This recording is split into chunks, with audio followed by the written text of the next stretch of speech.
Good morning. Today on Spotlight, how do we keep our campuses safe for learning and socializing this school year when there appears to be no end in sight for the COVID-19 pandemic? We'll ask Michigan University presidents who are also medically trained doctors from two of America's most prestigious higher education institutions, Roy Wilson of Wayne State and Ora Hirsch-Peskovitz of Oakland University will join me. And later on our Sunday morning program, meet the new executive director of the Michigan Department of Civil Rights. Detroit attorney John E. Johnson Jr. will share his vision for protecting the constitutional rights of Michiganders. It's Sunday, August the 29th. I'm Chuck Stokes, and this is Spotlight.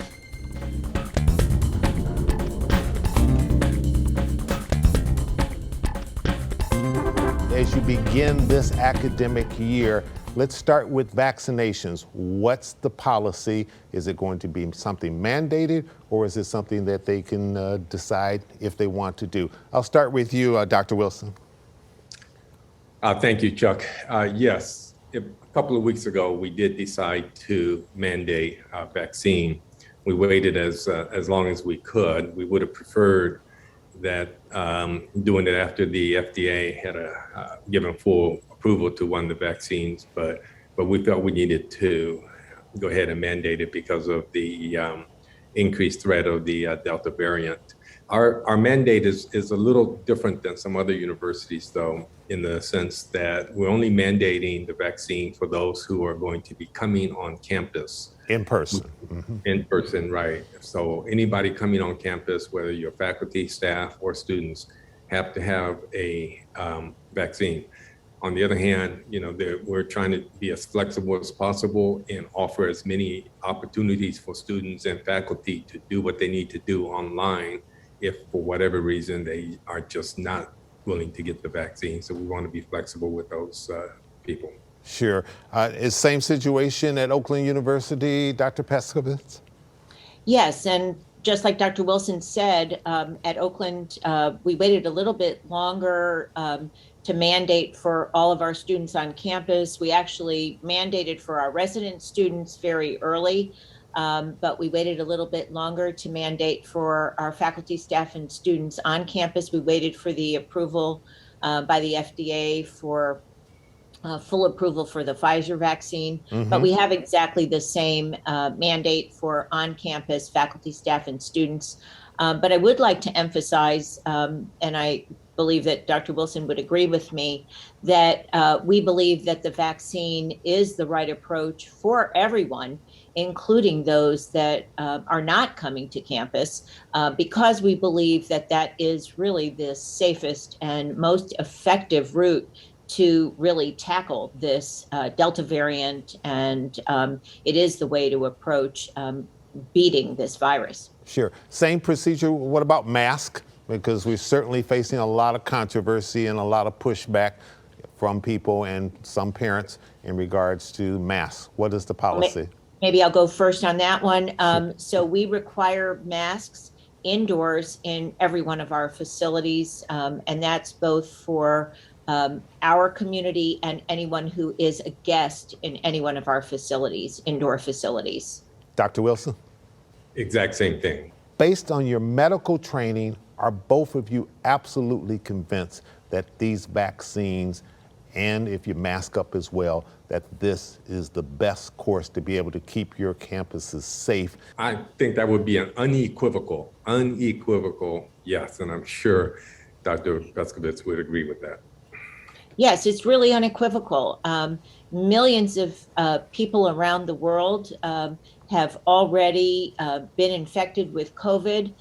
There's an enormous amount of morbidity and mortality from the COVID infection, and millions of people have received the vaccine, and it is unequivocally safe and effective. One of the reasons why we waited until we mandated until this week is because I was very anxious to work as hard as we could on a campaign that we called Educate and Incentivize, recognizing that we did have a large population of vaccine hesitant and vaccine resistant individuals, most of whom I would say were in our student population and some of our staff. And I believe that it was important, if we could, rather than use a coercive approach of a mandate, to educate them on the merits of vaccination. The current Delta variant is really rampant right now, and it is increasing so rapidly that it was beating our educational approach in getting to infect our local community. Its rise in Michigan, its rise in the country, and in particular in Oakland and Macomb County, where our students are primarily coming from, was rising faster than we were succeeding in educating our population. All right, doctors, I need to take a real quick pause for the cause here. We'll come right back, and I want to ask each of you about your plan B, if indeed, as you just said, Dr. Peskovitz, this Delta variant continues to go up and goes through the roof and wreaks havoc with Michigan and our campuses. We'll be right back. Stay with us.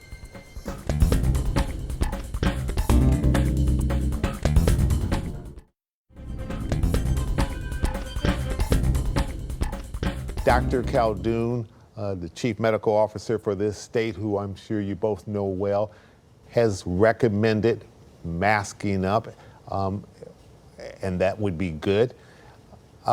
We have not seen a mandate come down from the governor's office yet, similar to the mandates that we saw early on during COVID-19. So there seems to be a slight difference of opinion. It may just be one viewing it from a political standpoint, one viewing it strictly from a medical standpoint. Has that made your job more difficult? Would you like to see a mandate coming down from the governor's office? I'll go first. First of all, let me just say that I agree with Dr. Caldoon. I think that masking, there are two things that we know are effective. One is vaccines, and the other is masking. The difference between the two is that masking is immediate, vaccine takes a bit of time. And so there's no question that masking is something that should be recommended. Now, I don't think that the lack of a statewide masking mandate is really affecting what we do. You know, we're gonna go ahead and we have instituted a masking mandate regardless of what the state does or not. But we're part of the community, you know, obviously, and when our students come back, they're gonna be, you know, frequenting the restaurants and things like that. So my preference would be that there was more of a statewide mandate, but we understand the political realities of that also. Mm-hmm. Dr. Peskovitz? I agree completely with Dr. Wilson. I think that each institution, whether it's an educational institution, a business, or other, needs to do what's right for that community. However, when we work collectively, there is greater support when we each institute a policy. And so when we find that local governments and then state governments and then even federal government then mandate or take on the same policies, it does give us, we'll call it cover or better merit to what we're doing, especially when the science supports what we take on as the policies and procedures that we undertake. So it does actually help us. Plan B, if this Delta variant continues to go forward and up in numbers, what is your plan? You pivot right back to all virtual? Dr. Wilson? So we've prioritized health and safety in all of our decision making. And so if it came to the point where the Delta variant was really overtaking us and it was dangerous on campus, we would not hesitate to go back to all virtual. I'm hoping that because of the vaccination mandate and the numbers of people in the community that are beginning to get vaccinated, that we won't get there, and I'm optimistic that we won't. But if we have to, we would not hesitate to do what we have to do to keep our campus and our students, our faculty, and our staff as safe as possible. Dr. Peskovitz, same thing? I agree with that, but you know, if we really do have 100% of our community vaccinated, and our students and faculty and staff in our little bubble of our community are vaccinated, we would predict that we would not have rampant infections in our local communities. So I would hope that we would be able to maintain face-to-face instruction. We have heard of cases in which people have tried to come up with fake COVID-19 cards. How are you guarding against that? And if someone does it and gets caught, what will be the penalty? Dr. Peskovitz? Well, so far, I have to say that we do not have any evidence of that at Oakland. Of course, I can't predict that we won't start to see that.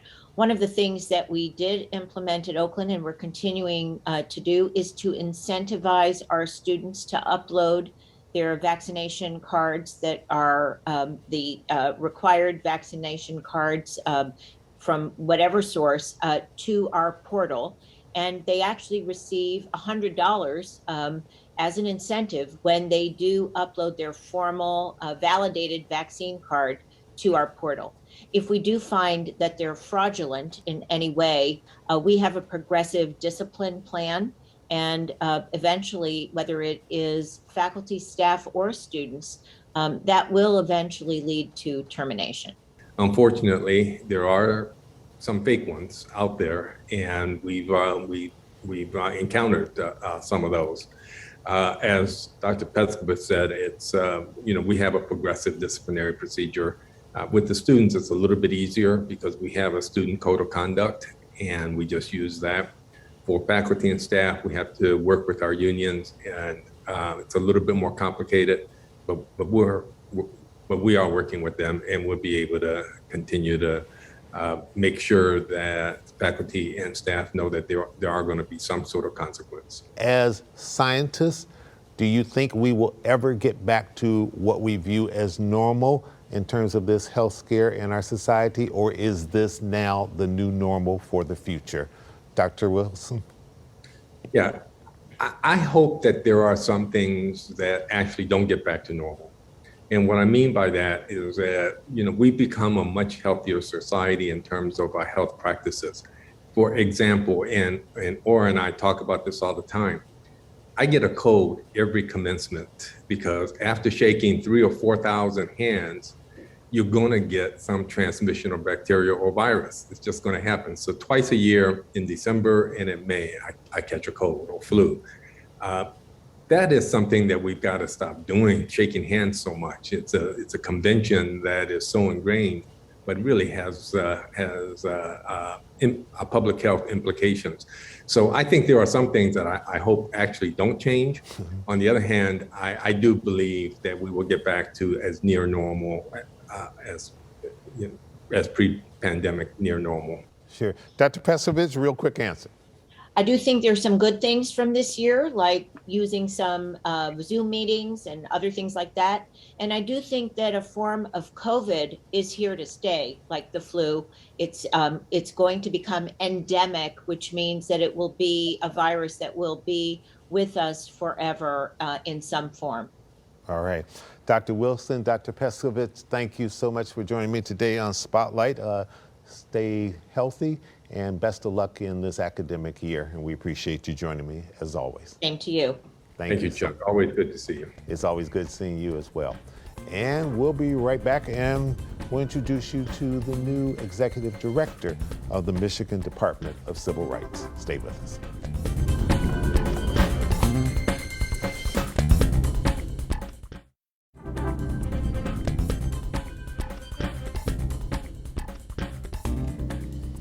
And welcome back to Spotlight. Joining me now is John E. Johnson, Jr. He is the executive director, the new executive director of the Michigan Department of Civil Rights. He's been with that organization in other capacity, but now is moving into the lead position there. Welcome to Spotlight. Hello, Chuck. Thank you for having me on. Really a pleasure. I've made the big time now. I'm on in the spotlight, so I appreciate you. Well, it's a pleasure having you. Very quickly, because time's going to be our worst enemy here, so we'll be racing the clock. In that position, in the short amount of time that you've been here, Can we say that you have more or less discrimination type of cases than, say, 5-10 years ago? Is it getting better or worse? Oh, well, certainly getting worse. We've seen just through the past few years the rise in hate, the rise in and certainly discrimination against people of color, especially those of the Asian American Pacific Islander descent because of the pandemic. Certainly hate has been hurled at them. So we see a rise in all areas, housing discrimination. You saw the report came out earlier in this week from the Detroit News about housing discrimination. Right. The fact that people of color are 2.5 times more likely to be denied a mortgage than whites. So we see that discrimination is unabated and that it continues to exist out there, unfortunately. Sure. Attorney Johnson, what do you want to accomplish on your watch? You've got an $18 million budget. You've got 3 offices, Detroit, Lansing, and Grand Rapids. So you have to cover the breadth of this state. And there's a whole lot coming at you. What do you want to be your hallmark? Well, it's an enormous task, but there's certain issues that we're focusing on. We continue, obviously, to get a large amount of employment and housing discrimination complaints, but our commission is looking at education equity, economic equity. So we want to take a hard look at those areas in addition to those things that normally come to us. And certainly people who have disabilities, we want to make sure that those rights are enforced, because we're also, not only do we enforce the Elliott Larson Act, we also enforce the People with Disabilities Civil Rights Act. So, and that discrimination is rising. One of the visions is to certainly begin to reestablish our strategic collaborations with groups and probably seek some grant funding with those collaborations that can enhance our training and education efforts also. Federal Judge Linda Parker's decision in terms of the Trump lawyers as it related to this recent national election in which President Biden won, but certainly was challenged by the Trump administration in so many different ways.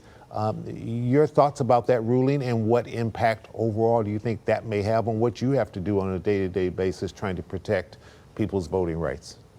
Well, it's significant, and you may or may not know, Judge Parker held this position herself about 20 years ago. She's a former executive director of the Michigan Department of Civil Rights. Mm-hmm. So certainly she sees those sort of abuses in a clearer light than a lot of us would. So we applaud her decision. Certainly, it's a victory for the fight to suppress voters and voting rights. Because that's what that was an attempt to do. It was an attempt to wipe out the votes of millions of people, which certainly was not going to be accommodated by Judge Parker. Ty Garbin got sentenced to 6 years in prison for the attempted kidnapping of Governor Whitmer. What message does that send? Well, it certainly sends a message that that threats and harm against our government officials will not be tolerated, and we applaud that. Certainly, what Governor Whitmer was certainly trying to protect the safety of Michigan citizens, and to plot to kidnap her and do violence is certainly something that should be punished, and we certainly applaud the decision to do so. All right, we need to take a real quick break. We'll come right back with some more questions to the Executive Director of the Michigan Department of Civil Rights, John Johnson, Jr. Stay with us.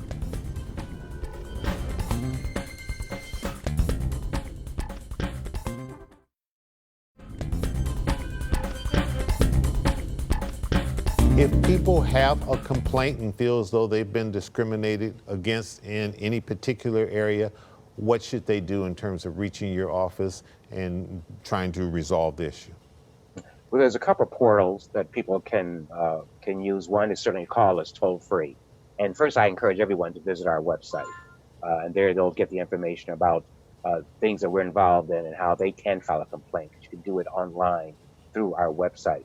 You can call our toll-free number, 800-482-3604. In order to lodge a complaint via telephone, we have intake workers ready to receive your call. You can also send us an email at mdcr-inc info@michigan.gov. Again, we monitor that. We'll receive your email and follow up on that. And people just send in a letter. Sure.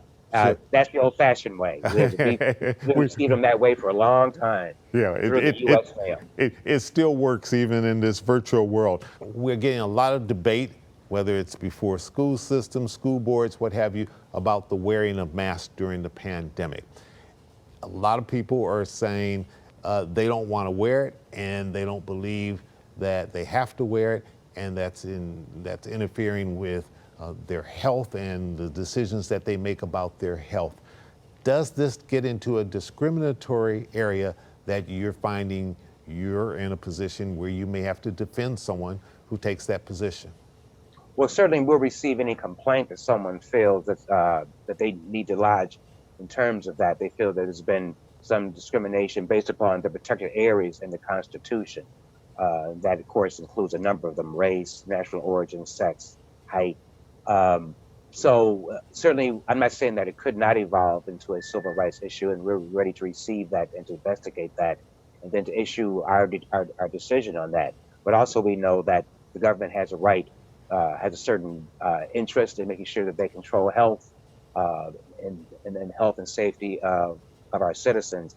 And the courts have upheld, as you know, both public and private institutions that have issued mandates. The John Lewis Act just passed the House of Representatives. It now heads to the Senate. What do you think the chances are, given the composition of the Senate, that is going to make it through the Senate in honor of John Lewis? Well, I'm an optimistic person at heart, Chuck, so I'm optimistically predicting that it may pass, but certainly we know, given the filibuster and the need for 60 votes, we know that despite the optimism, that the realism shows us that that's going to be a tough road to hoe. If nothing else, perseverance paid off in this case, and you're now in the top position. We appreciate you joining us on Spotlight, and stay safe. Thank you, Chuck. I appreciate you having me. It's always a pleasure. And I'm Chuck Stokes. We'll be back next week with more newsmakers in the Spotlight. We hope you have a great week.